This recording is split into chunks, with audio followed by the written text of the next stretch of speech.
Hi, and thanks for stopping by. I'm Larry Weinstein, and I'm both a CPA and the founder of SolveMyTaxProblems.com.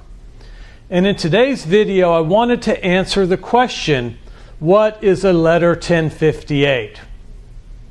When you owe money to the IRS Collection Division sends you a sequence of letters, typically 4 or 5 letters.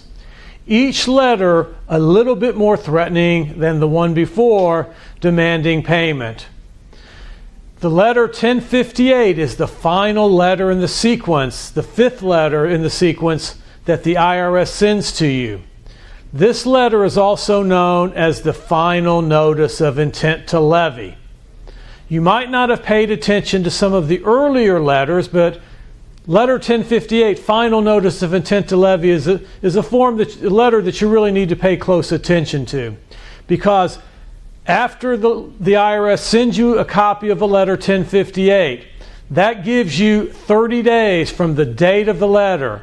Not 30 days from the date that you received it, but 30 days from the date of the letter to file for what's known as a collection due process hearing, a CDP hearing.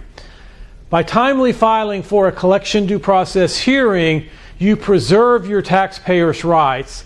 It gives you some additional time to fill out the collection information forms, to collect all the financial information that needs to go with those collection information forms. But most importantly, it legally stops the IRS from performing any further collection activities, such as a wage levy or a bank seizure. It stops the IRS from doing that until such time as you've had your CDP hearing. So that's very important for you to protect your rights. So if you're a taxpayer and you owe money to the IRS, pay attention to the letters that you're receiving from them.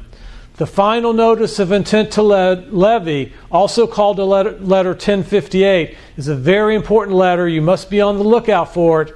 If you receive a letter 1058, generally speaking, it's in your best interest to file for a collection due process hearing, to give yourself a little bit more time to put together the necessary IRS collection forms, typically a 433A, and also the supporting documentation. It also stops the IRS from levying your bank account or also garnishing your wages. That's it for today's video, where we discuss what is a Letter 1058. Thanks for tuning in, and I hope to see you again real soon.